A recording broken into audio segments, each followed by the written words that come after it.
ಇವತ್ತು ನಾವು ಒಣಮರದ ಗಿಳಿ ಒಂದು ಪಾಠದ ಒಂದು ಪದಗಳ ಅರ್ಥದ ಬಗ್ಗೆ ನಾವು ಇವತ್ತು ಈ ತರಗತಿಯಲ್ಲಿ ಅಭ್ಯಾಸ ಮಾಡೋಣ. ಆಶ್ಚರ್ಯ ಅಂತಂದರೆ ಆಶ್ಚರ್ಯ ಅಂದರೆ ಬೆರಗು, ಏನೋ ಒಂದು ಆಶ್ಚರ್ಯ ಉಂಟು ಮಾಡೋದಕ್ಕೆ ನಾವು ಅಂತೀವಿ. ಕಳಕಳಿಸು ಅಂತಂದರೆ ಮನೋಹರವಾಗಿರೋದು, ಪ್ರಕಾಶಿಸುವುದು, ಹೊಳೆಯುವುದು. ನಮಗೆ ಏನೋ ನೋಡಿದ ತಕ್ಷಣ ಏನಾಗುತ್ತೆ, ನಮ್ಮ ಮನಸ್ಸಿಗೆ ಒಂದು ಪ್ರಕಾಶಮಾನವಾಗಿ ಕಾಣುತ್ತದಲ್ಲ, ಅದನ್ನು ನಾವು ಕಳಕಳಿಸು ಅಂತ ಕರಿತೀವಿ. ಅದೇ ರೀತಿಯಲ್ಲಿ ಗಳಿಗೆ ಅಂತಂದರೆ ಒಂದು ಘಟಿಕ, ಸಮಯ, ನಿಮಿಷ ಅಂತ ನಾವು ಕರಿಬೋದು ಮಕ್ಕಳೇ. ಅದೇ ರೀತಿಯಲ್ಲಿ ದುರ್ಬರ ಅಂತಂದರೆ ಧರಿಸಲಾಗದ, ಹೊರಲಾಗದ ಅಂತಂದರೆ ನಾವು ದುರ್ಬರ ಅಂತಂದರೆ ನಮ್ಮ ಕೈಲಿ ಆಗದೇ ಇರೋದು, ಧರಿಸಲಾಗದೇ ಇರುವುದು, ಓರಲಾಗದೇ ಇರುವುದು ಅಂತದಕ್ಕೆ ನಾವು ದುರ್ಬರ ಅಂತ ಕರಿತೀವಿ. ಅದೇ ರೀತಿಯಲ್ಲಿ ನಳನಳಿಸು ಅಂತಂದರೆ ಕೋಮಲವಾಗಿರು ಅಂತಂದರೆ ಒಂದು ಯಾವಾಗಲೂ ಲವಲವಿಕೆಯಿಂದ ಇರುವುದು ಅಂದರೆ ನಾವು ಕೋಮಲವಾದ. ನಂಜು ಅಂತಂದರೆ ವಿಷ ಅಂತ ಕರಿತೀವಿ. ಏನಾದರೂ ನಾವು ಮುಟ್ಟಿದಾಗ ನಮಗೇನಾಗುತ್ತೆ, ಇನ್ಫೆಕ್ಷನ್ ಆಗುತ್ತಲ್ಲ, ಅದನ್ನು ನಾವು ಪಾಯ್ಸನ್ ಆ ಥರ ನಂಜು ಅಂತ ಕರಿತೀವಿ. ನವೆ. ಪೊಟರೆ ಅಂತಂದರೆ ನಾವು ಮರದ ಒಳಗಣ ಒಂದು ಟೊಳ್ಳಾದ ಒಂದು ಭಾಗವನ್ನು ನಾವು ಪೊಟರೆ ಅಂತ ಕರಿತೀವಿ. ಅಲ್ಲಿ ಏನು ಮಾಡ್ತೀವಿ ನಾವು, ಗುಬ್ಬಿಗಳು ವಾಸ ಮಾಡಬಹುದು, ಸಣ್ಣ ಸಣ್ಣ ಒಂದು ಪಕ್ಷಿಗಳು, ಪ್ರಾಣಿಗಳು, ಹುಳುಗಳು ಏನು ಮಾಡ್ತವೆ, ಆ ಒಂದು ಮರದ ಭಾಗದಲ್ಲಿ ಅವು ಒಂದು ಜಾಗವನ್ನಾಗಿ ಮಾಡಿಕೊಂಡಿರುತ್ತವೆ, ಅದನ್ನು ನಾವು ಪೊಟರೆ ಅಂತ ಕರಿತೀವಿ. ಅದೇ ರೀತಿಯಲ್ಲಿ ಭೋಗ ಅಂತ ಅಂದರೆ ಸುಖದ ಒಂದು ಅನುಭವವನ್ನು ನಾವು ಭೋಗ ಅಂದರೆ ಯಾವುದೇ ಒಂದು ಸುಖದ ಒಂದು ಅನುಭವವನ್ನು ಅನುಭವಿಸುವಂಥ ವ್ಯಕ್ತಿಯನ್ನು ನಾವು ಭೋಗ ಅಂತ ಕರಿತೀವಿ. ಅದೇ ರೀತಿಯಲ್ಲಿ ಲೋಕಾವರ್ತನೆ ಅಂದರೆ ಲೋಕದ ಜನರ ನಡವಳಿಕೆಯನ್ನು ನಾವು ಲೋಕಾವರ್ತನೆ ಅಂತ ಕರಿತೀವಿ. ಅಲ್ಲಿ ವಾಸಿಸುವಂಥ ಜನರ ನಡವಳಿಕೆ ಆಗಿರ್ಬೋದು, ಅವರ ಹಾವಭಾವಗಳಾಗಿರ್ಬೋದು, ಈ ರೀತಿ ನಾವು ಅವರ ಏನು ಮಾಡ್ತೀವಿ, ಒಂದು ಇದನ್ನು ನಾವು ಲೋಕವರ್ತನೆ ಅಂತ ಕರಿತೀವಿ. ಸಂತೋಷ ಅಂತಂದರೆ ನಾವು ಸಂತಸ ಅಂತ ಕರಿತೀವಿ.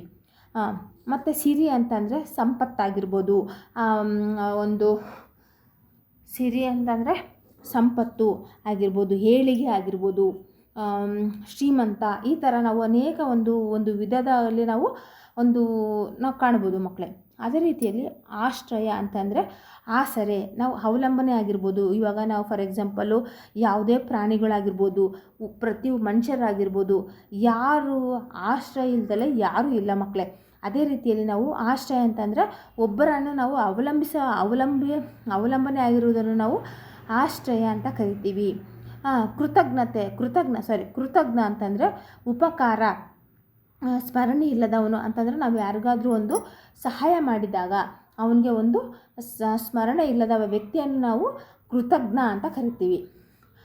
ತತ್ವನಿಷ್ಠೆ ಅಂತಂತಂದರೆ ಒಂದು ನಂಬಿದ ವಿಚಾರಗಳಿಗೆ ಒಂದು ಬದ್ಧನಾಗಿರುವುದು, ಒಂದು ಶ್ರದ್ಧೆಯಿಂದ ಇರುವುದು ಅಂಥ ವ್ಯಕ್ತಿಯನ್ನು ನಾವು ತತ್ವನಿಷ್ಠೆ ಅಂತ ಕರಿತೀವಿ. ದುರಾದೃಷ್ಟ ಅಂತಂದರೆ ಫಾರ್ ಎಕ್ಸಾಂಪಲು ಕೆಟ್ಟ ಅಂತ ಕರಿತೀವಿ. ಮತ್ತು ಆಮೇಲೆ ಅದೃಷ್ಟ ಅಂತ ಕರಿತೀವಿ. ಇವಾಗ ಆಪೋಸಿಟ್ಟು ದೃಷ್ಟ ಅದೃಷ್ಟ ಆ ಥರ ನಾವು ಈ ವರ್ಡುಗಳನ್ನು ನಾವು ಅರ್ಥಗಳಲ್ಲಿ ನಾವು ನೋಡ್ಬೋದು ಮತ್ತು ವಿರೋಧಾತ್ಮಕ ಪದಗಳಾಗಿ ನಾವು ನೋಡ್ಬೋದು. ಅದೇ ರೀತಿಯಲ್ಲಿ ದೃಷ್ಟ ಅದೃಷ್ಟ.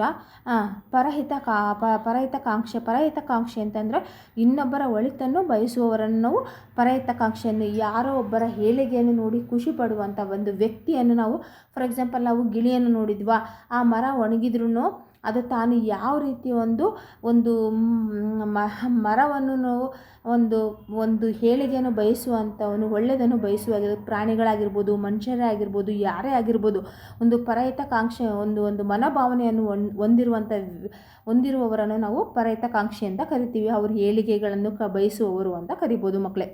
ಬೀಗು ಅಂತಂದರೆ ಹುಬ್ಬು ಅಂದರೆ ಹಿಗ್ಗೋದು, ಸಂತೋಷ ಪಡೋದು. ಮುದ ಅಂತಂದರೆ ಹಿಗ್ಗೋದು, ಆನಂದ ಪಡೋದು, ಸಂತೋಷ ಪಡೋದು, ಆಯಿತಾ. ವರ ಅಂತಂದರೆ ಕೊಡುಗೆ.